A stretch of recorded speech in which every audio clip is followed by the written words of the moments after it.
So, are you familiar with the Atlantic Coast Pipeline? A little bit. I have not. No. Well, I know that it's very controversial.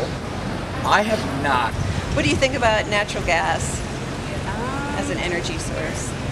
I don't. I don't. I've never haven't thought about that. It depends. Good. I mean, maybe not how we use it. It's better than oil, but I still don't think it's the right way. What about fracking? Do you know much about Yes, fracking? fracking really scares me. I know some people in the oil business who think it's a good thing. They feel like it's a cleaner way to get oil. It's picking up a little bit of steam. And then there's controversy about the environment, what it can do to the environment. So I have mixed feelings about fracking. I think that it's probably, from what I understand, better than oil, but at the same time, I think that it can really disrupt communities. It's really common in my state. Ah, So, where are you from? Oklahoma. Okay. Yeah, And what are your thoughts about fracking as a method? really bad. And what about pipelines? What do you think about natural gas pipelines? It's a good thing they're underground. Yeah, but then they can't explode in our faces.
There's so much about this area that's just magical.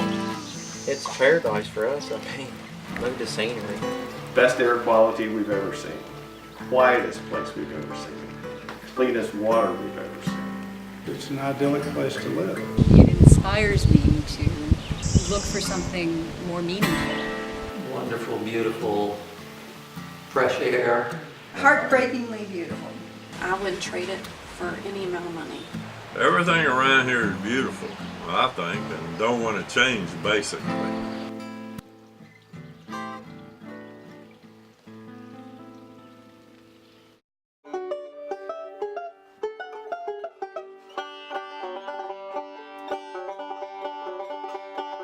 If you follow the history of the valley, it's sort of a history of this country in a way, as far as people coming out to the frontier, trying to find a way to make a living and doing it. I'm a broom maker, and I personally have lived in the valley for almost 30 years. We grew up farming. My granddad and grandma owned this place here, and they bought it about 75 years ago. I grew up on a farm, so I grew up with all that stuff. My mom grew up with all that stuff. Her dad's dad and mom. That's all we know. Yeah, growing up here, I mean, as you can see, I mean, this was our lives, and this is our lives. You know, we lived off the land. It wasn't no going to Walmart. we're the last of the die-hard farmers in this area. My husband leases land up and down river. We run beef cattle and sheep. My husband and I moved back here in '74. Built this little rancher and been on this farm ever since. Great place to live my entire life. I mean, we've traveled, and you know, I haven't found a place yet I want to move. My father bought this property in 1959, and it was his wishes that he conveyed to me is that we are merely caretakers of this land. Fort Lewis is really an exceptional piece of property, and it was settled by early pioneers, Charles Lewis, who then went on to die a hero's death in what's now termed revolutionary action. And the Lewis family was here for 100 years. They built a grist mill. They were center of this whole community. And we're just here for X number of years, and David will be here longer, and hopefully he'll pass it on. I had just great memories from growing up, and then went away to college and had lived in New York for a number of years. It just didn't feel right, and it wasn't sort of part of me and how I grew up. And now I've sort of decided to get back to my roots, and I'm really happy to be here. The land here, when I first came here, I was amazed that it has been preserved the way it has been. It's been in the same family for all of these years, and it's something that every member of the family respects and tries to preserve. My family's been here since 1792.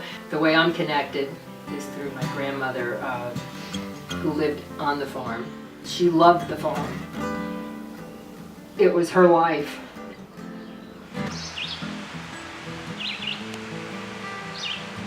You ain't got nothing like this where you live, right? Dempsey Hubner in Burnsville, Virginia. I was born and raised here. We amused ourselves as kids by playing, fishing, hunting, or whatever. Fished in the creek all my life. It was an emotional decision, more emotion than more practical, but hey, we made the right decision. I came out here without knowing anything about this area, really, and just was so happy to find a place where I could just feel so utterly at home. Whether we grew up in the area and were local, or whether we retired and moved here, as Joe and I did, the dreams are the same, and you want to be in an environment that's safe. It just seems as though the environment that's unique to this area is the worst possible place to build a pipeline. The Atlantic Coast Pipeline is part of a pretty large infrastructure that's being built in Virginia, West Virginia, North Carolina, and Pennsylvania to first frack gas and then to transport it through a pipeline into new gas-fired power plants that are being built by Dominion and Duke in West Virginia and North Carolina. What's remarkable about the pipeline, I think, in terms of what happens in Bath County, is that FERC, the Federal Energy Regulatory Commission, will issue a certificate of necessity and convenience to show that the pipeline is necessary. The way FERC operates is they just assume that if a pipeline has contracts with shippers who are willing to ship gas on the pipeline, then the pipeline must be needed. And what we're finding in a lot of cases, including the Atlantic Coast Pipeline, is that the same company is on both sides of that transaction. The fact is, Dominion pretended this valley didn't exist. When they first came out with the new route description, this valley was not even mentioned at all, and they actually gave an inaccurate description of which mountains it would cross. You can't put in a 42-inch pipe in the ground through rivers and over mountains without causing permanent scarring and permanent disruption. And it's all for a money-making proposition. I don't think that our governor has the will to enforce the environmental safeguards that should be in place. They don't know what they're doing. They cannot come over that mountain.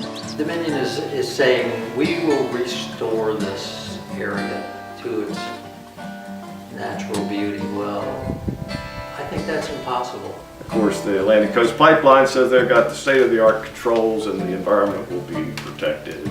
Everything will be fine. Imagine a scar. Imagine a scar. Imagine living with the idea of a possible explosion. I don't think people want to come and see marred mountaintops. It would be like a permanent disfigurement of the face of a loved one.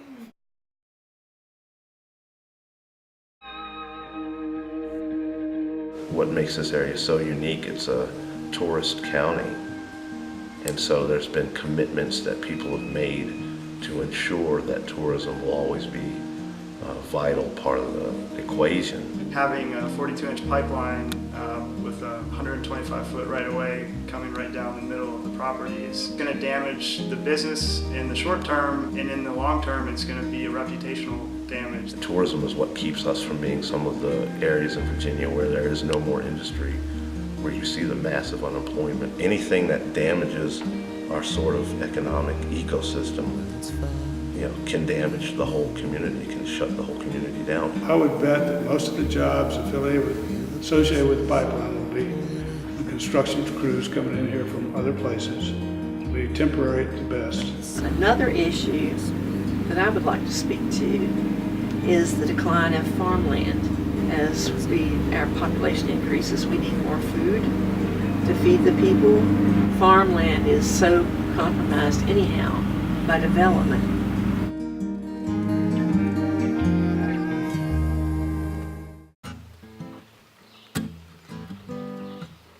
This pipeline is directly contrary to the Fifth Amendment of the United States, which very clearly provides that private land or private property cannot be taken for a public person. Dominion can send someone to survey your property, and if it is declared this is a need that's a strong enough need for the viability and the well-being of the community, your property can be seized. We tell that to people and they say, what, they can do that? Yes, they can.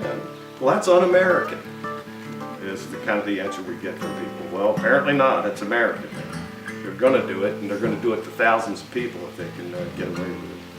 When you look at the laws that are on the books that allow this company to come through here and take private property for a private gain, which is basically what's happening here, it's because of the influence of money in politics that allows these types of things to be legal. They are legal. That doesn't mean they're moral. I think that pipeline companies should have to at least show that there is a real need for the project before eminent domain is used, and Dominion will not have to show that. It's highly likely that there's going to be an overbuilding of pipelines out of the Marcellus, so more pipelines built than natural gas available. And industry folks in the natural gas industry and the pipeline industry are pretty explicit that they expect pipelines to be overbuilt. I've heard people already say that if the pipeline goes through, I'm moving out of the counties. If this pipeline goes through, we can't stay here. Most of the people on this pipeline are in the same boat. You bet. I think they would be very hard pressed to sell their properties. I don't even know if we could ever sell it. No. I mean, who would buy it? They're going to have extensive roads that they have to push in to be able to work and get the thing in and get the pipe in the ground and that kind of thing. There's another huge amount of destruction to the land around us. If the proposed pipeline goes into Little Valley, the next valley, that's a rural rustic road with bridges that won't hold much weight. The idea of Dominion being able to haul 40-foot sections of 4-foot pipe up here and other things that they would have to, the heavy equipment, they'd have to rebuild this road. It would destroy the road as it is. The state's cut back tremendously on the highway systems. Route 220 corridor, and all this equipment and stuff there's gonna be busting the asphalt, just the weight of it, and their reply was they'd be monitoring it.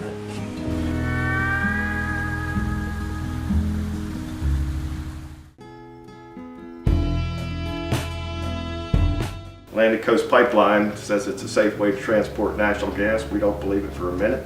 Over the last 5 years, on the average once a week, there's been a death, a hospitalization, or severe property damage from a gas pipeline, especially a 42-inch high-pressure gas pipeline. Never before been put through terrain like this before.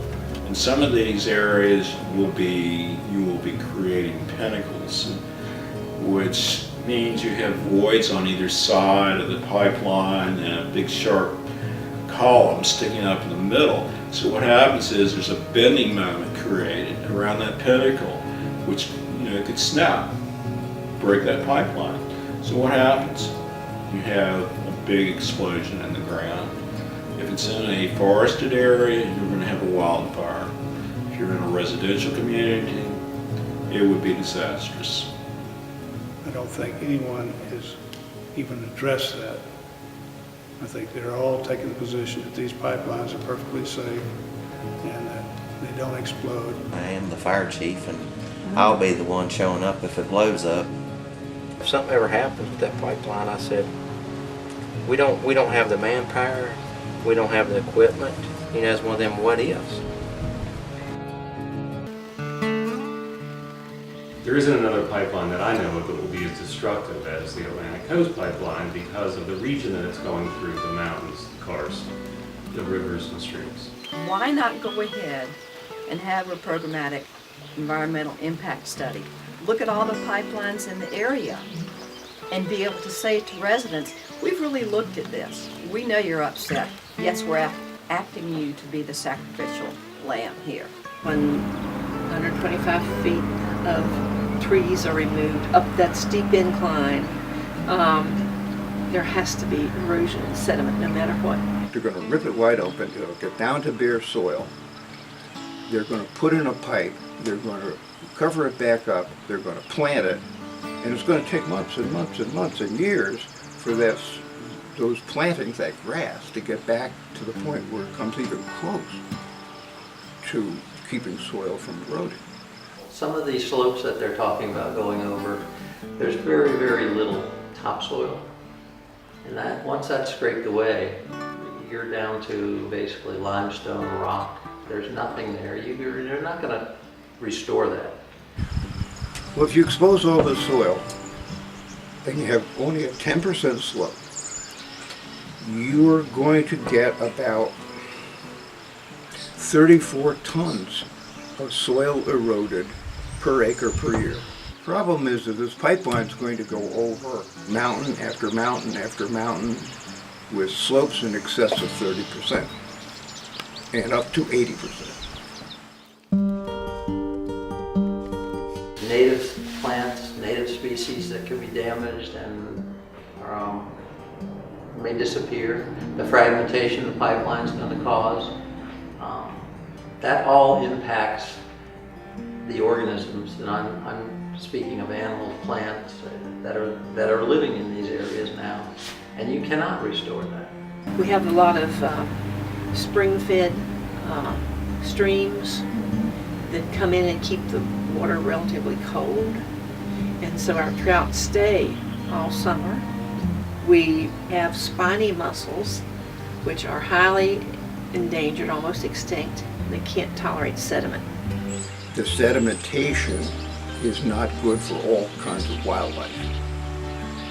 It kills the more sensitive macroinvertebrates that are in the water, which are used as a barometer of water quality by the state. It compromises the breeding of fish, particularly native brook trout. It kills various types of crustaceans and mollusks. There are some areas you can't mitigate your way through or compensate your way through. You just have to go around. One of them, for instance, is the Burnsville Cove. Due to the endangered bats in the cave, there are at least 5 federally or state endangered bats. There are federal laws and state laws that protect them, but it's whether or not the state feels that they're endangered by the pipeline.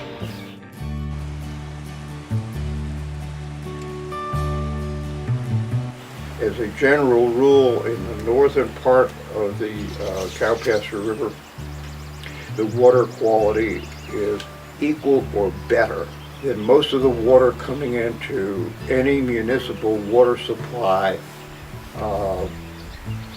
that you'd like to talk about.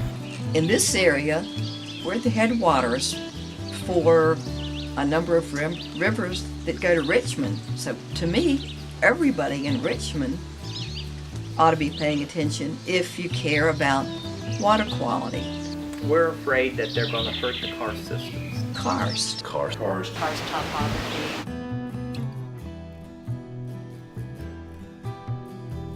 Karst is essentially a landscape that's formed by solution, as opposed to just regular mechanical weathering. So what we mean, we got a slightly acid water that falls as rain, sometimes is captured at a stream sink, and it percolates down through secondary fractures in a soluble rock. Around here, that's going to be limestone. We can see one slightly kind of sloping crack fracture in the rock that's called a bedding plane parting. And then there's some vertical fractures here. And these small caves that you see right at river level are formed mostly in those vertical planes. So the water needs, or will seek out a slightly easier way to go. And as it works its way through these fractures, it slowly dissolves away the limestone. This takes thousands of years. We're still finding new caves, we're still exploring. With 50 years of intensive study, we're still finding new things that we didn't know. So if I had to make a list, I guess, of geohazards associated with construction and karst, I think just the fact that we never know everything would be pretty close to the top of the list. We have dye traces in Bath County and Highland and Bath that are 6.5 miles long. I think the longest dye trace is somewhere around 8 miles. So in some cases, you might have to look at the karst 8 miles north and south of the right-of-way. Dominion has built smaller pipelines out in West Virginia, and what we saw was a history of sedimentation events where off of the pipeline right-of-way, sediments were washed into creeks. Clean water. That's the biggest threat that many of us see with the pipeline coming through. That's the key thing. It boils down to groundwater. The springs in this area are all interconnected. A lot of times the water isn't that deep. And if they wanted to put a pipeline in, that would be probably 18 feet to get a nice bid. Oh my God. I'd say I would probably lose every spring on this property. Anything 6 miles downstream of that can be affected, be it by sedimentation or totally closing off the source of the spring so that if it goes dry, suddenly you turn on the tap, there's no water. When it's gone, it could be gone forever. So if we have no water here, we have nothing.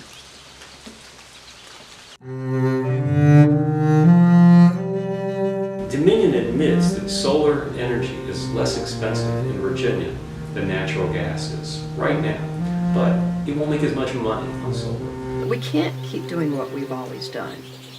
And that we owe it to our children and those who come after us to have the courage now to do something different. People in this region who would like to see solar energy instead of fossil fuels should fight these pipelines. Bath County and the Blue Ridge Mountains, I mean, these are some of the most scenic and beautiful landscapes that I've ever seen. This is the last frontier. I've seen it. You need to do everything in your power to hold on to this. There's so many people who feel so strongly, and their reasons for feeling so strongly against it are not having to do with money. If we could get government officials to come actually stay here and be still long enough to hear the voice without and the voice within, then we could really have a conversation. When you think about it, it's taken thousands of years to create this, what we have, and it takes so little time to destroy it. I love it so much, and I want to see it stay how I know it versus chopped up into bits, smeared with oil. All I can say is that I know that when that flower blooms over there,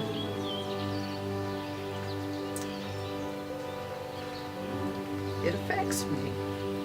And if that affects me, then this affects the whole world on some level. And not everyone will understand that. It's a good place.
about alternative energy?